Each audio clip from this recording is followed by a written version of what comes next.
Selamat malam Mirsa, setelah mengalami kontroversi dan juga jalan panjang, vaksin Nusantara akhirnya memasuki babak akhir. Hasil kesepakatan antara Menteri Kesehatan, Kepala Staf Angkatan Darat dan juga Kepala Badan POM menyebutkan vaksin yang berbasis sel dendritik ini tidak bisa dikomersialkan, namun bisa digunakan untuk pribadi dan tidak perlu izin edar. Lalu bagaimana akses vaksin Nusantara bagi masyarakat? Dan benarkah ini merupakan jalan keluar untuk mengakhiri polemik vaksin Nusantara? Ini akan menjadi diskusi kita malam hari ini, nasib vaksin Terawan. Di dua sisi bersama saya, Dwi Anggia. Polemik vaksin Nusantara yang digagas mantan Menteri Kesehatan Terawan Agus Putranto terus bergulir. Vaksin yang telah memasuki uji klinis tahap 2 ini akhirnya diputuskan tidak dapat dikomersilkan sehingga tidak diperlukan persetujuan izin edar dari BPOM. Keputusan ini diambil setelah penandatanganan nota kesepahaman antara Menteri Kesehatan Budi Gunadi Sadikin, Kepala Staf Angkatan Darat Jenderal TNI Andika Perkasa, dan Kepala Badan Pengawas Obat dan Makanan Penny Lukito pada Senin lalu. Meski begitu, dalam nota kesepahaman tersebut disepakati jika penelitian berbasis pelayanan menggunakan sel dendritik untuk meningkatkan imunitas guna menghadapi virus COVID-19 akan terus dilanjutkan. Penelitian ini dilakukan di RSPAD Gatot Subroto dengan tanggung jawab berada di Kementerian Kesehatan. Lebih sederhana sehingga tidak juga menghasilkan vaksin seperti yang dilakukan uji klinis fase 1 kemarin yang di Karyadi, sehingga sedemikian rupa sehingga tidak perlu izin edar karena memang dilakukan menggunakan metode yang otologis dan tidak ada produksi massal. Lantas, mengapa akhirnya vaksin Nusantara diputuskan tidak menjadi vaksin dan tidak dikomersilkan? Lalu bagaimana nasib akhir vaksin Nusantara? Ya, kita akan langsung berbincang malam hari ini dengan sejumlah narasumber yang sudah hadir bersama saya di studio. Saya langsung perkenalkan, dari sebelah kanan saya ada Bapak Ahmad Rusdan Utomo, pakar biologi molekuler. Selamat malam, Pak Rusdan. Dan juga Dr. Tirta, relawan Kemenkes. Selamat malam, Dok. Selamat malam. Di sebelah kiri saya Dr. Tifauzia. Selamat malam, epidemiolog. Sehat ya, Dok ya? Alhamdulillah. Dan di sebelah sana ada Bapak Immanuel Melkiades Lakalina, Wakil Ketua Komisi 9 DPR RI. Selamat malam Pak Melki. Selamat malam Mbak Anggia. Yang baru saja divaksin Nusantara hari ini ya? Ya, tadi siang tadi. Tadi siang ya? Oke, gimana rasanya, ngantuk juga nggak? Biasa aja. Biasa aja ya, Seperti oke. biasa. Dan secara virtual juga bergabung bersama kami malam hari ini Menteri Kesehatan periode 2004-2009, Ibu Siti Fadila Supari. Selamat malam Ibu Siti, Assalamualaikum. Selamat malam, Waalaikumsalam. Ya, sehat Ibu Siti ya? Alhamdulillah. Ya, terima kasih Ibu Siti sudah berkenan bergabung bersama kami. Baik, sebelum saya ke Ibu Siti dan juga ke lainnya, saya mau ke Pak Ahmad Rusdan terlebih dahulu. Mungkin bisa menjelaskan nih Pak, ini ada istilah yang berbasis, penelitian berbasis pelayanan dengan sel dendritik ini. Ini maksudnya bahasa sederhananya apa Pak, bisa dijelaskan? Ya, ini menarik ya. Makasih Bu Anggia atas pertanyaan. Bisa digunakan mic-nya Pak? Oh iya, lupa saya. Ya, ini menarik. Jadi ketika kita melakukan pelayanan dan kita juga melakukan penelitian di saat yang bersamaan, itu memang yang jadi pertanyaan besarnya terlebih dahulu itu desain dari penelitiannya apa. Jadi penelitian bisa berbasis awalnya murni riset atau kita bisa langsung berikan layanan kepada pasien. Gitu. Nah, tapi sebetulnya yang menjadi pertanyaan utamanya yang dicari dari penelitian ini berbasis layanan ini apa? Apakah diberikan kepada orang yang masih sehat dan dia supaya tidak terkena penyakit, atau diberikan kepada orang yang memang sudah sakit supaya tidak lagi makin parah sakitnya gitu. Kalau kita dengar tadi Pak Kasar menyebutkan tidak lagi disebut sebagai vaksin kan ini jatuhnya. Nah itu makanya kita perlu perjelas lagi. Karena kalau misalnya masih menggunakan platform yang sama, yaitu menggunakan sel dendrit, dan dia mungkin masih harus menggunakan juga antigennya, kan itu kan harus diberikan antigennya ke sel dendritnya tadi itu, berarti kan sebetulnya platformnya tidak jauh berbeda. Artinya dia masih bersifat tadi kan seperti vaksin, karena diberikan pada orang yang belum pernah sakit. Dalam kondisi sehat betul. Ya. Betul. Dan yang juga menariknya, lazimnya dalam pelayanan berbasis penelitian tadi itu kita juga sebetulnya harus tahu juga apakah pelayanan ini sudah memiliki data efikasi sebetulnya. Dan ini yang menjadi satu pertanyaan besar karena kan salah satu isu yang BPOM angkat kemarin itu ada 2 sebetulnya yang saya ingat. Yaitu pertama dari sisi data efikasinya dan juga kedua bahkan lebih awal lagi sebetulnya desain penelitiannya, uji praklinisnya. Karena begini Bu Anggia, jadi semua penelitian apalagi termasuk vaksin itu perlu namanya animal model. Jadi animal model dicobakan nah ini di kalangan netizen agak banyak salah paham ini. Ada yang menganggap animal model itu berarti sel manusia disuntikkan ke hewan lalu dilihat. Bukan seperti itu. Karena kalau sel manusia disuntikkan ke hewan pasti mati selnya. Dan hewannya nggak akan merasa apa-apa gitu kan. Tapi yang dimaksud oleh BPOM sebetulnya adalah coba ambil sel dari binatang ya kan. Lalu paparkan sel tersebut dengan antigennya itu spike-nya tadi itu, lalu berikan kembali ke binatang yang sama. Setelah itu apa yang terjadi? Paparkan binatang dengan virus SARS-CoV-2. Pertanyaannya, apakah dengan platform ini di binatang, si binatang akhirnya bisa terlindungi dari infeksi SARS-CoV-2? Semua vaksin yang ada di dunia ini melalui melakukan itu. Yes. Ini yang tidak terjawab dari vaksin Nusantara. Ini tidak terjawab, karena kalau ini tidak dilakukan, mohon maaf nih Bu Anggia, ini seakan-akan kita langsung mencoba pada manusia dan akhirnya melihat kira-kira seperti apa tanpa tahu dengan jelas reaksinya seperti apa, efeknya seperti apa gitu. Itu yang ada faktor yang cukup membahayakan menurut Anda. Jadi makanya di sini kaidah sains yang dimaksud oleh BPOM itu sebetulnya coba dilakukan secara sistematis gitu. Karena lazimnya dari platform dendritik ini itu dia tidak menimbulkan antibodi. Dia memunculkan sel T. Jadi sebenarnya kalau vaksin yang konvensional itu kan 2 yang muncul. Antibodi muncul, bahkan banyak orang yang setelah divaksin pada bertanya-tanya kan, datang ke lab, cek antibodi gitu. Kalau Kemenkes mengatakan nggak perlu, saya juga setuju. Kalau untuk orang awam jangan, itu membingungkan diri sendiri. Tapi di samping munculnya antibodi, ada juga muncul sel T. Kan seluler dari imunitas seluler, sel T itu penting. Nah, kenapa 2 ini penting? Karena antibodi seperti misil, seperti rudal untuk menyergap musuh. Nah, tapi sel T juga penting untuk apa? Kalau ada musuh yang menyelinap, itu kan dia mengkonversi sel kita menjadi pabrik virus. Itu harus dibinasakan. Nah, berarti kita perlu dua-duanya. Nah, ini terpenuhi nggak dengan di vaksin Nusantara? Nah, ini jadi pertanyaan besar. Tidak terjawab juga. Setahu saya, kalau kita menggunakan vaksin dendrit, platformnya sel dendrit yang di luar itu yang ada kepincangan. Kenapa? Karena semua vaksin pasti menggunakan dendrit. Semua vaksin. Bedanya apa? Kalau vaksin konvensional, dendritnya sudah ada dalam tubuh kita. Tapi kalau yang dilakukan kemarin di Karyadi, itu kan dendritnya dikeluarkan dulu. Ya kan? Yang terjadi adalah sel B kita, dia tidak bisa melihat antigennya. Tapi kalau secara konvensional, dia bisa melihat. Karena sel B itu kan yang nanti produksi antibodi. Nah, dengan ini terjawab nggak pertanyaan Anda, ini efikasinya seperti apa? Nah, harapan saya sebetulnya, kalau saya ambil momen ini sebagai penelitian jangan tanggung Bu Anggia.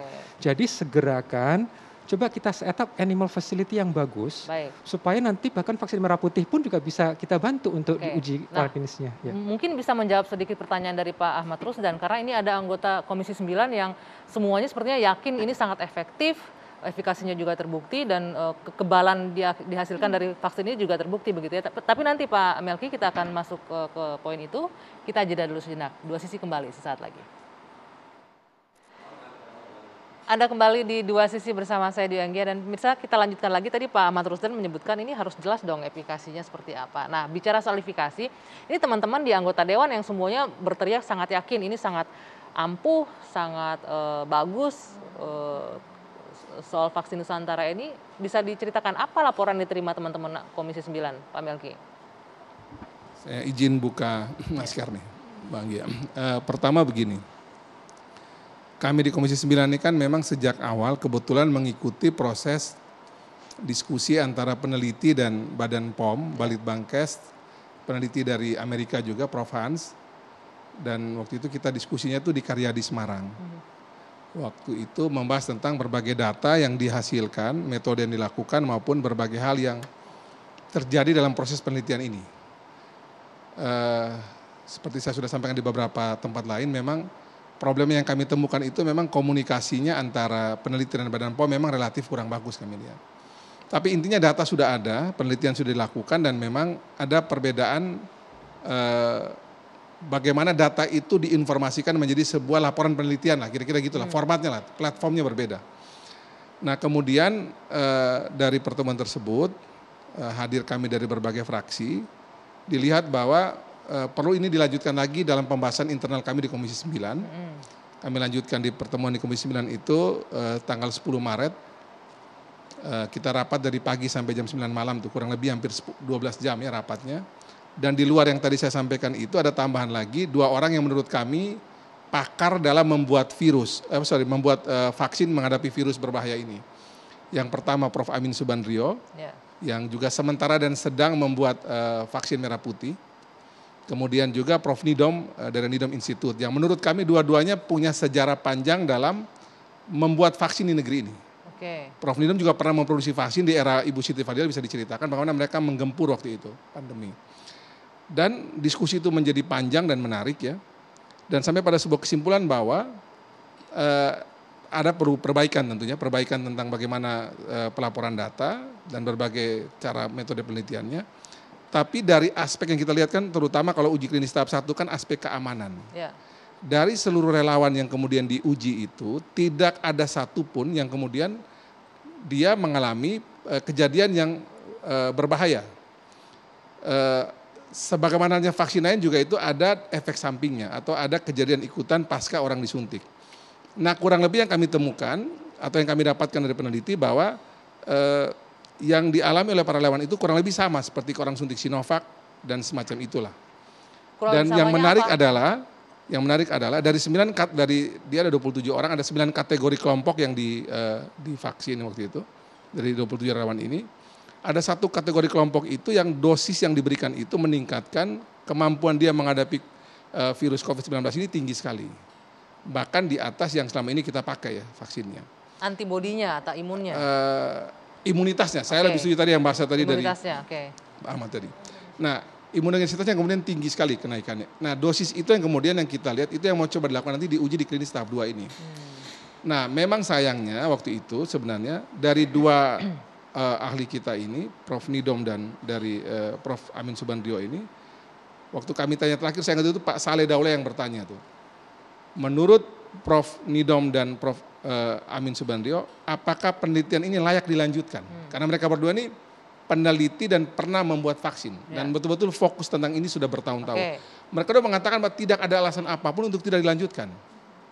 Jadi waktu itu kita sepakat bahwa seminggu kemudian kita minta Badan POM merapikan dan juga peneliti merapikan berbagai catatan tersebut dan kemudian kita keluarkan uji klinis tahap 2 sehingga ini bisa diteruskan. Tapi kan akhirnya tidak diberikan lampu hijau kan ya. Menjadi soal karena menjadi ramai karena kan rekomendasi DPR RI ini kan kita dorong untuk penelitian ini bisa diteruskan karena menurut kami tidak ada masalah serius di sini. Tinggal perbaikan-perbaikan yang itu mestinya sangat mungkin dilakukan oleh para peneliti. Tapi satu hal, dari penelitian kemarin itu yang rekomendasi itu adalah ethical clearance yang kemudian bergeser dari RSPAD ke Karyadi itu paling tidak hari ini sudah balik lagi nih.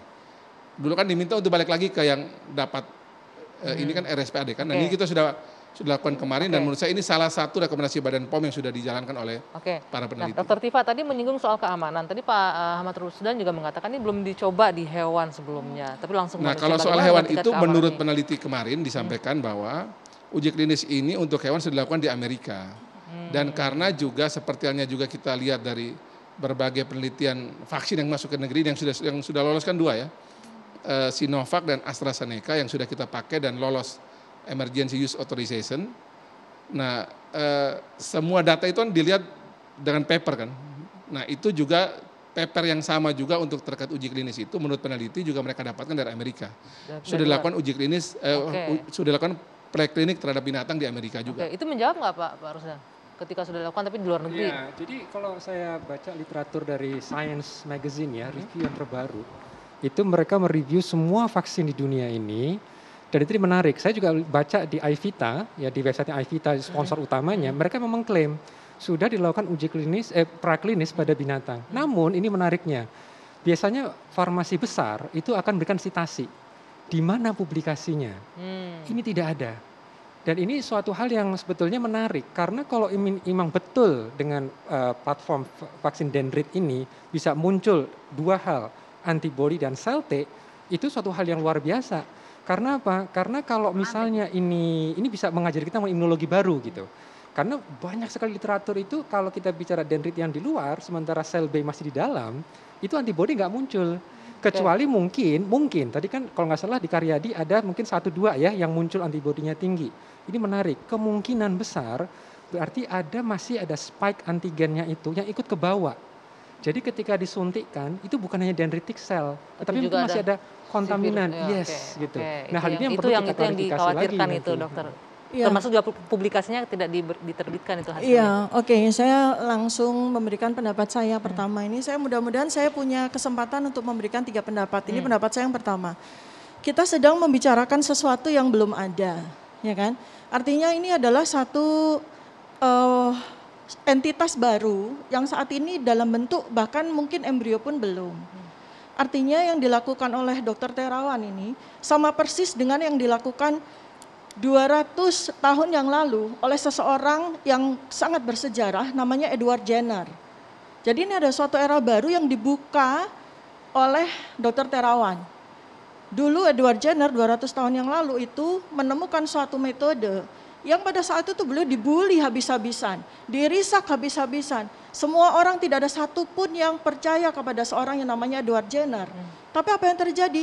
Edward Jenner mewariskan sesuatu yang kemudian dipakai selama 200 tahun sampai dengan sekarang yang disebut sebagai vaksinasi. Jadi Dr. Terawan ini saya tempatkan sebagai Jenner.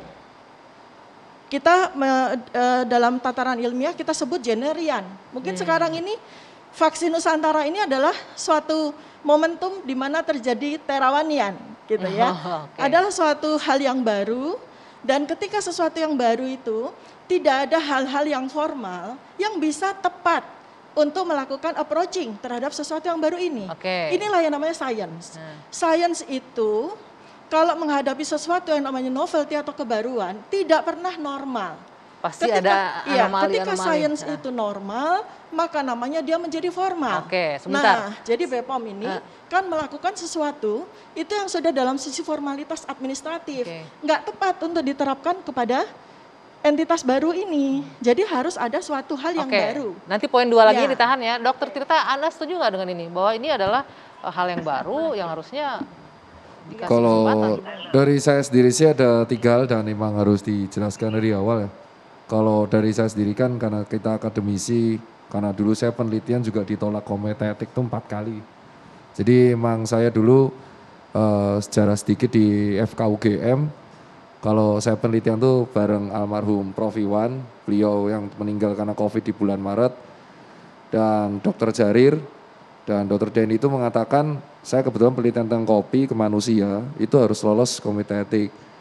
Sebenarnya saya juga posisinya sama-sama seperti saat ini ya. Jadi komite etiknya proses, tapi boleh nggak saya memberikan terlebih dahulu. Toh kopinya itu sudah ada BPOM-nya. Tetapi karena penelitian saya pada waktu itu metodologinya nggak bagus, saya pakai RCT tapi belum bagus untuk sterilitas dan modelnya. Saya disuruh ngulang komite etik Sarjito dan FKUGM itu total 8 kali. Dalam waktu total 4 bulan.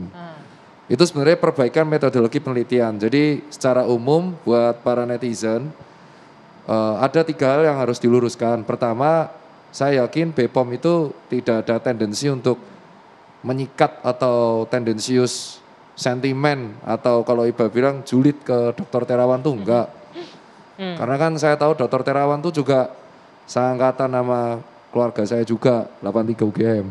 Jadi nggak mungkin lah kita julid sama alma mater tuh nggak mungkin. Jadi kita nomor 2, kita tuh apresiasi dengan segala temuan lokal ya. Saya juga ngomong dengan beberapa kali argumen dengan Pak Saleh, itu kita kalau temuan lokal tuh sangat apresiasi. Dari vaksin merah putih, lalu ada plasma konvalesen untuk terapeutik, lalu ada vaksin Nusantara, kita sangat apresiasi. Tapi kita harus diluruskan metodologi penelitiannya. Nah jadi sebenarnya kita nggak masalah vaksin Nusantara ini akan kalau suatu saat goalnya bagus buat Indonesia tuh good. Cuman yang perlu diluruskan adalah metodologi penelitiannya. Kenapa? Karena agar tidak terjadi bias. Atau yang kedua adalah safety. Seperti yang tadi dijelaskan oleh Pak Ahmad. Yang ketiga terkait dengan keputusan yang akhirnya diputuskan Pak Menkes, Pak Budi Gunadi kemarin mengatakan bersama Bu Penny, sebenarnya kan solusinya udah ada ya. Pak Kasat mengatakan, Pak Andika mengatakan bahwa ini internalnya adalah di lingkup RSPAD, dan itu ada beritanya, saya baca dulu. Kalau ada beritanya mungkin teman-teman bisa diklarifikasi bahwa dibentuk komite etik juga di RSPAD yang diawasi langsung oleh Kemenkes. Ya. Jadi yang perlu diluruskan di sini adalah dari Pak Ahmad Utomo, biar saya simpelkan ke masyarakat, yang dipermasalahkan di nomor 2. Kita nggak masalah mau itu disebut penelitian yang dilakukan berdasarkan pelayanan. Asal ada keterbukaan dari teman-teman peneliti kepada teman-teman peneliti yang lain mengenai metodologi penelitian. Kalau dalam hal seperti ini tuh sangat-sangat wajar. Jadi ibaratnya kayak gini ya teman-teman masyarakat. Sekali lagi kita clearkan, baik saya, Pak Ahmad Utomo atau teman-teman peneliti lain yang mengkritisi ini, tidak ada sentimen dengan Pak Terawan. Lebih minta transparansi begitu ya? Ya, kita cuma minta transparansi, metodologinya tuh seperti apa. Terus kan akhirnya di RSPAD, kalau nggak salah sama Dr. Kolonel Joni ya. Kalau nggak salah saya baca itu. Terus akhirnya dijadikan nama vaksin dihilangkan. Nah, metodologinya tuh pakai apa? Apakah nanti pakai kohort atau pakai RCT? Terus nanti sampai berapa lama jangka waktunya? Jadi kita sama-sama nanti ada 2 produk nih, 3 plasma konvalesen yang berjalan.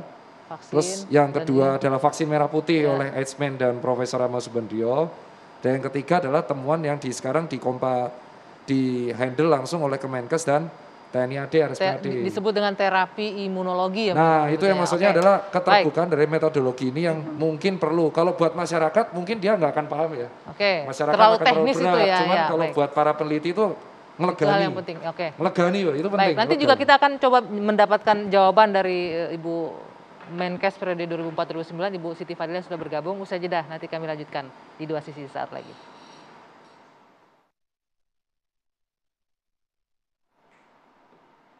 Dua sisi saya lanjutkan kembali pemirsa, dan seperti yang sudah saya janjikan sebelumnya, kita langsung bergabung dengan Ibu Siti Fadila Supari. Bu Siti, Ibu, Ibu sudah mengikuti Bu ya dari awal tadi perbincangan yang ada di studio. Ya, boleh nggak minta tanggapannya Ibu? Ibu termasuk salah satu orang yang juga akan jadi relawan untuk vaksin Nusantara ya Bu ya? Ya. Apa yang membuat Bu Siti yakin bahwa ini bisa bagus dan berhasil? Jadi saya ini kira-kira jauh sebelum COVID datang, saya pernah ditunjukkan oleh Dr. Terawan bahwa dia mempunyai suatu laboratorium baru yang untuk cell cure setahun atau berapa itu sebelum COVID. Jadi dia memang bergulat di cell cure itu yang isinya adalah imunoterapi untuk kanker. Jadi teknologi itulah yang menginspirasi beliau untuk barangkali bisa juga menghadapi vaksin COVID-19 yang tadinya biasanya menghadapi sel-sel kanker dan sudah bekerja, sudah ada beberapa pasiennya, saya nggak tahu, tapi itu memang sudah digunakan. Jadi teknologinya itulah yang dia akan uji untuk COVID-19. Nah kalau teknologinya itu sendiri untuk penelitian binatang sudah ada di literatur. Tapi alat itu untuk COVID-19 baru beliau. Belum pernah ada di dunia. Dan karena belum ada maka WHO pun belum punya protokolnya, apalagi Badan POM. Badan POM itu protokol yang dipakai Badan POM adalah protokol untuk vaksin konvensional. Padahal ini sangat berbeda dengan vaksin konvensional. Disitulah letaknya persimpangan, jadi gagal paham. Yang satunya mau bikin sebuntut, protokolnya yang ada itu untuk bikin rendang gitu. Nah, nggak diaduk loh. Nah, itu jadi seperti itu. Bu Siti, beda prinsip yang paling mendasar menurut Bu Siti itu apa antara vaksin Nusantara dengan vaksin konvensional? Memang pernah sangat berbeda dengan vaksin yang sudah ada. Jadi belum pernah ada. Katanya ada yang pernah di Cina pernah dimulai, tapi gagal. Oke, kalau itu mereka gagal, mungkin Dr. Terawan akan mencari titik-titik kegagalannya itu gimana supaya tidak gagal. Penelitian pasti ada gunanya. Apakah dia nanti berhasil, apakah tidak, pasti ada yang ditemukan. Nah ini kalau kesempatan ini dihilangkan, aduh sayang banget gitu loh. Tadinya ya alhamdulillah sekarang sudah ada win-win solution yang seperti itu. Udah deh pokoknya itu bisa jalan terus. Nah yang penting adalah nanti bagaimana hasilnya. Kita bisa melihat efikasinya, kita bisa melihat safety-nya, kita bisa melihat segala macamnya. Ya, Ibu Siti, maaf saya potong. Bu Siti, tadi dari perbincangan dengan beberapa narasumber di sini kan ada yang mengkhawatirkan mengenai keamanan, kemudian efikasinya. Kalau memang sudah diuji klinis, kenapa tidak dipublish sehingga bisa menjawab? Terus ada lagi yang menyebutkan transparan dong metodologi yang digunakan apa begitu. Ya itu mestinya harus transparan, memang semua harus tahu. Badan POM juga mestinya transparan. Saya tunggu-tunggu waktu itu kok enggak transparan, apa sih yang enggak cocok, saya enggak tahu gitu. Apa sih yang enggak cocok antara dua itu gitu kan. Sampai saya bilang kalau presiden itu sudah mendukung, itu sabtu panito ratu, ya harus. Kalau ada yang kurang ditambahin, kalau ada yang salah jadi benerin gitu loh maksud saya. Toh itu punyanya bangsa ini, nantinya bukan punya perseorangan. Kalau itu berhasil kan itu. Tapi banyak juga yang beranggapan sinis atau mengkritik begini Bu Siti. Ini disebut vaksin Nusantara, tapi melibatkan pihak asing, dalam hal ini Ayvita dari Amerika gitu loh. Jadi sebenarnya nggak murni juga punya dalam negeri gitu. Loh, tapi pencetusnya kan Terawan, patennya tetap Terawan. Mungkin tidak dikomersialisasi di sini, ya itu adalah pandangannya Badan POM. Ya misalkan kalau itu memang bisa menunjukkan bahwa nanti pasien-pasiennya ternyata antibodinya memang cukup tinggi setelah diberikan perlakuan itu, ya mungkin orang akan memaksa barangkali ya minta. Aku yang minta.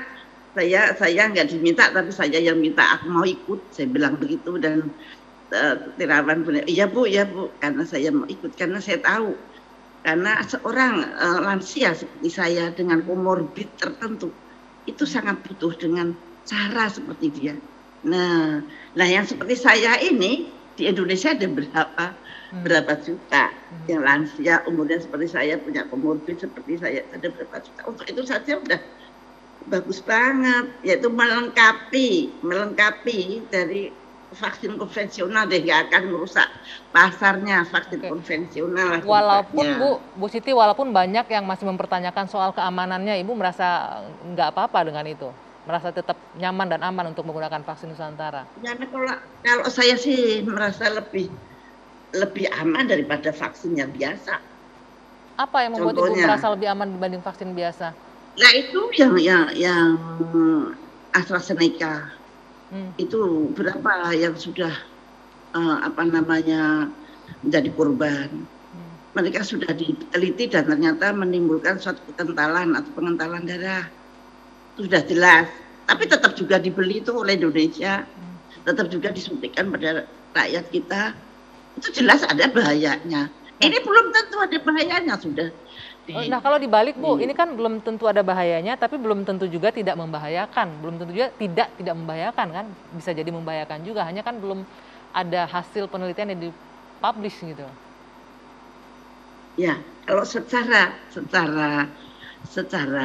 logika, secara ilmu ya, apa yang diambil dari kita, darah kita diambil, kemudian dipisahkan dendritic cell, kemudian dendritic cell itu di-challenge dengan dengan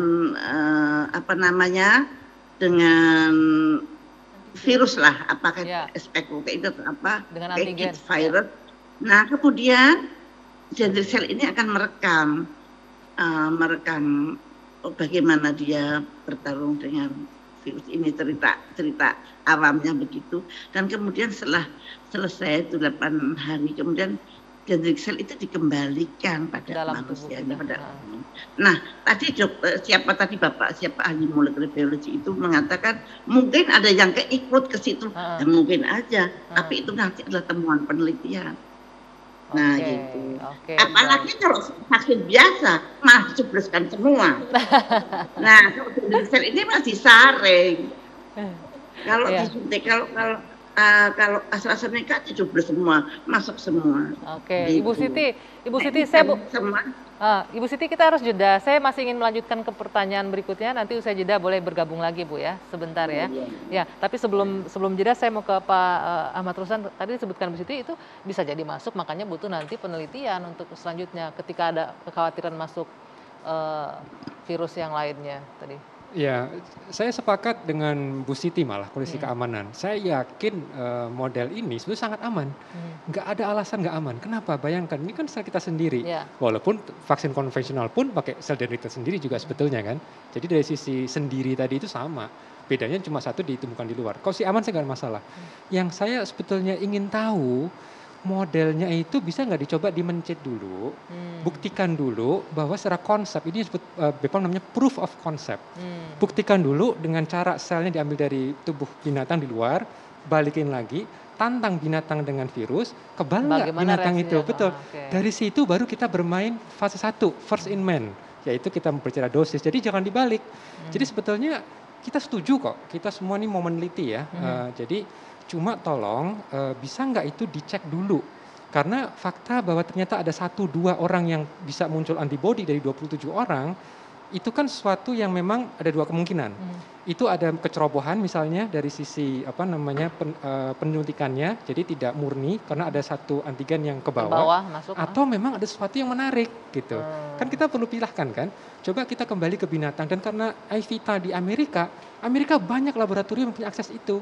Sebetulnya, apalagi kalau katakan sudah dipublikasikan, nah kita pengen tahu di mana dipublikasikannya itu yang tidak terjawab. Betul, ya. Itu betul. juga sayang sekali sebenarnya. Semua vaksin itu ada publikasinya gitu, di binatang ya. Nanti kita lanjutkan nih, Bu Tifa ada tanggapannya juga nih. Nanti Bu, kita jeda dulu. Selanjutnya kita akan lanjutkan setelah jeda. Iya, usai jeda saat lagi di Dua Sisi.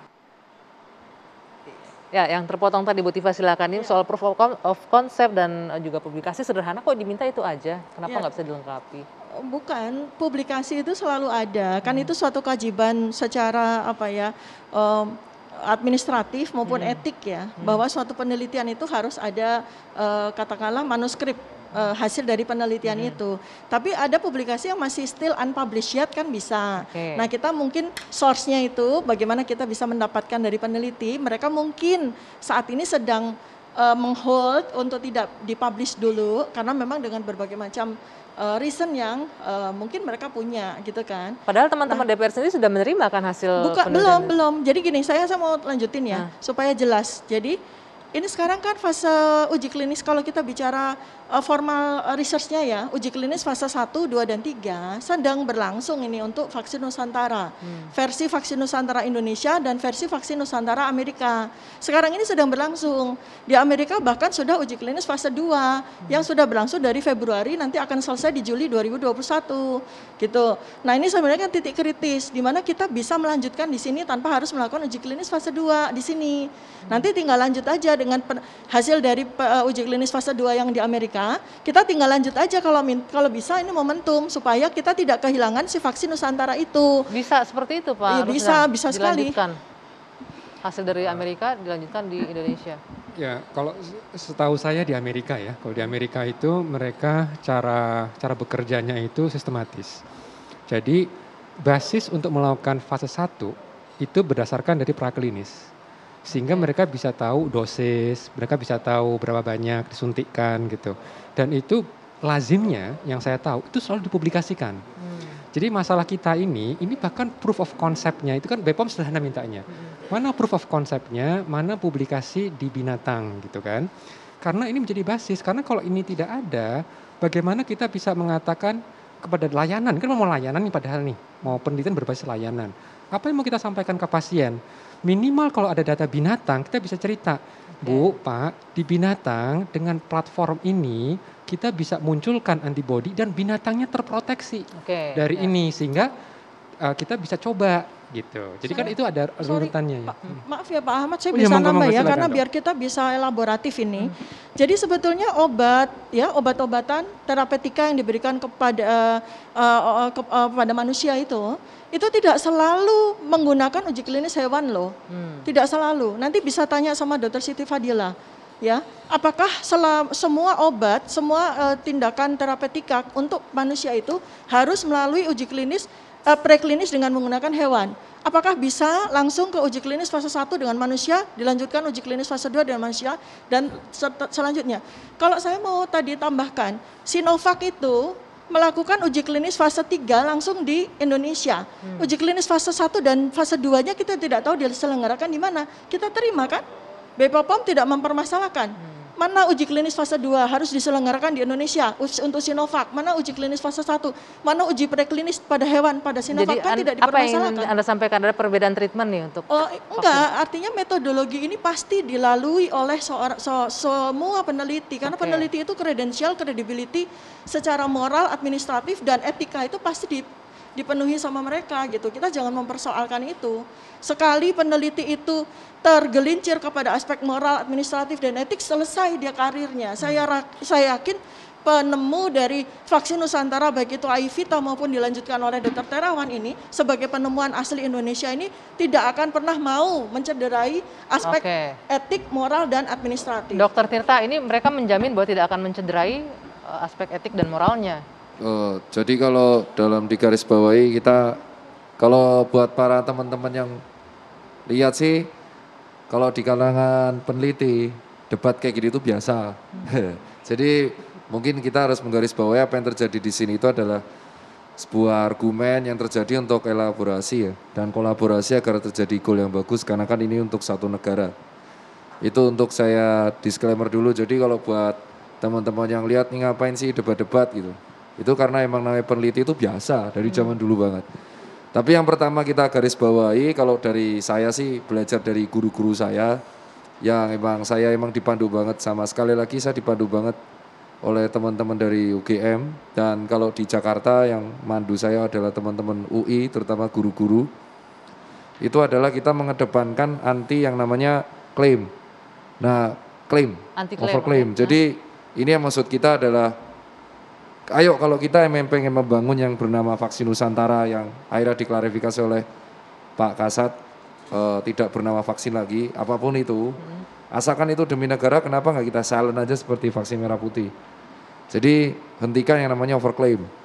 Karena di dalam penelitian, overklaim itu akan menimbulkan bias pada penelitian itu sendiri, sehingga akan menciderai pandangan dari publik dan peneliti yang lain. Jadi ini tahapannya masih sangat panjang, kita harus menunggu hasil-hasilnya, menunggu keterbukaan metodologinya. Tetapi dari saya sih meminta, ini kan sudah di cooling down oleh Kementerian Kesehatan, sudah di cooling down oleh Bu Penny sendiri kemarin dengan komitmen bersama pada hari Senin. Kita yang pertama dari teman-teman peneliti tim imuno atau vaksin Nusantara saya sebutnya masih, itu menghentikan klaim, tapi tetap fokus pada pengembangan vaksin Nusantara itu sendiri, untuk memperbaiki kritikannya udah ada, dan akhirnya mempersiapkan waktu kapan mengatakan kepada publik sesuai yang jadi bilang itu. Dan yang kedua, kita pun sekiri kalau teman-teman peneliti sudah mulai mengurangi untuk membahas itu ya, karena sudah di cooling down kan oleh ID dan di cooling down kan oleh BPOM, dan kita tahu Pak Kasat sudah bilang tunggu aja para peneliti memperbaiki dan overklaim, karena Pak Andika sendiri yang bilang bahwa dia juga mendukung vaksin Nusantara asal sesuai metodologi, itu statementnya Pak Andika. Dan asalkan tidak klaim juga. Kalau dari kami menambahkan tidak klaim sendiri. Karena kan kita tahu kalau kita berdebat sesuatu yang sebenarnya ini benar-benar metodologinya kita nggak tahu, terus hasilnya juga belum tahu, terus akhirnya di lock juga, ini sebenarnya menjadi useless gitu nanti. Jadi lebih baik kita fokus aja, dan lebih baik fokus pada gimana caranya ini, karena India kan kolaps gitu kan, dan mutasi kan udah sampai sini juga, jadi kita harus hati-hati soal itu dulu. Jadi saya berharap sih teman-teman tim peneliti vaksin Nusantara, saya yakin adalah guru-guru saya juga, 10 atau 20 tahun di atas saya rata-rata umurnya.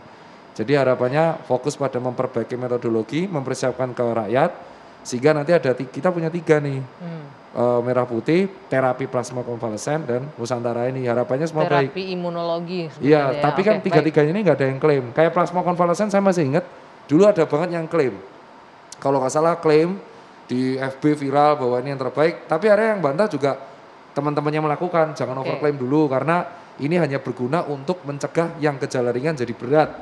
Itu yang plasma, dan akhirnya jalan kan, akhirnya gerakan ini menjadi gerakan masif, karena orang yang kena COVID akhirnya jadi pengen donor. Nah sebenarnya seperti ini sekarang. Jadi kan orang tidak mendebatkan karena udah tahu. Jadi lebih fokus juga untuk penanganan fokus untuk begitu ya. plasmanya. Oke, Iya, baik, itu baik. sih. Ya, nanti kita lanjutkan lagi. Dua sisi usai jeda sesaat lagi. Kita lanjutkan kembali di dua sisi. Saya mau ke Ibu Siti Fadilah. Ibu Siti masih bersama kami. Bu Siti. Ya, halo. Iya, ini terakhir Bu Siti. Ini disebutkan kan akhirnya mengakhiri polemik ini sudah ada MOU antara Menteri Kesehatan, Pak Kasat dan juga Kepala Badan POM. Kemudian ada Pak Kasat dengan jelas menyebutkan istilah atau terminologinya diganti bukan vaksin tapi lebih kepada terapi imunologi. Imunoterapi. Nah, tanggapan Ibu Siti bagaimana dengan ini? Iya, menurut saya itu bagus sekali. Ada MOU ini. Ini suatu pengalaman yang sangat berharga bagi bangsa ini. Kalau bangsa ini mau maju, ya memang ya kayak seperti ini. Contohnya stem cell itu berapa puluh tahun dari teori menjadi terapi. Waduh, itu juga berantemnya setengah mati.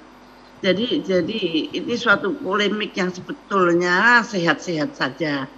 Jangan dianggap sebagai polemik menjadi pertentangan, kemudian membelah yang satunya pro satu kontra itu nggak perlu menurut saya. Semuanya ini adalah untuk kemajuan bangsa dan negara. Dan alhamdulillah sekarang sudah ada suatu terminologi tersendiri, satunya adalah penelitian berbasis berbasis pelayanan dan Badan POM juga itu sudah di luar ini Badan POM. Ya monggo-monggo saja, dan itu semua saya minta semua masyarakat untuk sabar menunggu hasilnya bagaimana nanti. Dan kalau memang bagus ya alhamdulillah, kalau memang tidak terbukti ya dicari kenapa tidak terbukti. Pasti akan pada suatu saat suatu penelitian itu kadang-kadang tidak bisa satu kaligus, harus berulang akhirnya kita ketemu. Baik. Dan anggaplah ini semua adalah kerja kita bersama, bukan kerja Dokter Terawan sendiri. Dokter Terawan itu memang dia itu susah bicara. Saya juga boyong ngomong. Iya, saya sampai saat ini ngundang Dokter Terawan juga masih belum berkenan Bu Siti untuk berbicara bersama kami. Ya mungkin apalagi di televisi kadang-kadang Anda tuh ngomong bisik-bisik. Nah itu dia sebetulnya kalau ngomong ya akan jelas. Mudah-mudahan ini suatu pembelajaran yang sangat baik untuk Indonesia lebih maju. Amin. Jangan ada permusuhan, jangan ada perbedaan. Kita satu bangsa, satu nusa dan satu bahasa. Sepakat. Terima kasih Dokter Ibu Siti Fadilah Supari sudah bergabung bersama kami. Sehat selalu ya Bu ya. Terima kasih sekali lagi. Ya, terakhir nih Pak Melki, setuju juga nggak dengan istilah bahwa ya udah ini ganti saja terminologinya, jangan vaksin ya sudah, anggaplah ini sebagai terapi imunologi jadi jatuhnya. Ya, jadi kalau terkait dengan soal nama atau istilah sih terserah ya. Tapi yang pasti dan yang menjadi concern kami adalah di Komisi 9, kami itu dari awal COVID ini berjalan, kita konsisten betul mendorong agar implementasi dari Inpres nomor 6 tahun 2016 tentang percepatan produksi penggunaan obat dan alkes dalam negeri itu kita lakukan. Saya 2 kali memimpin ke UGM, kemudian juga mengurus bagaimana kita mendorong agar Genos itu dipakai sebagai alat kesehatan dalam negeri untuk testing. Dan hari ini saya syukur sekali Genos itu sudah dipakai di berbagai lini untuk menjadi alat testing mendampingi yang lain yang sudah pernah ada. Ini satu yang sudah kita sukses tuh di Genos, untuk alkes sudah bisa jalan. Nah sekarang kita bicara soal obat, itu kita belum ketemu dalam hal ini vaksin atau apapun nanti kita sebutkan. Dan menurut saya dengan sekarang kita sudah bicara soal vaksin Nusantara ini yang sekarang menjadi penelitian sel dendritik ini, dan itu juga tidak mengurangi dukungan DPR RI terhadap apa yang disebut dengan vaksin merah putih, 6 lembaga, baik itu UI, UGM, UNAIR, ITB, Eijkman, dan juga LIPI, itu kami sama-sama dorong untuk juga bisa menghasilkan vaksin merah putih. Dan terakhir, saya ingin mengucapkan terima kasih buat Presiden Jokowi, Pak Muhadjir Effendi, Menkes, Pak Budi Gunadi, Kepala Badan POM Ibu Penny, dan khususnya buat Kasat, Pak Andika, dan Pak Panglima TNI yang sudah mencari titik temu ini yang paling bagus. Jadi platform yang konvensional diurus Badan POM, yang baru ini memakai tadi itu pelayanan, dan Baik. saya pikir ini bagus karena kami ini jadi contoh ya.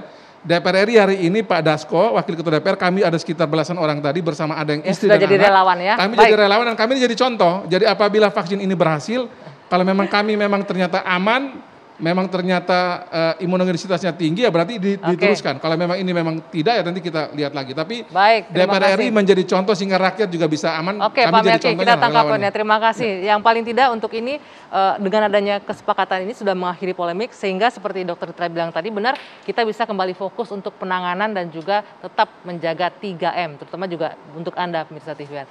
Saya akhiri perbincangan kami di Dua Sisi malam hari ini. Terima kasih, selamat malam, sampai jumpa.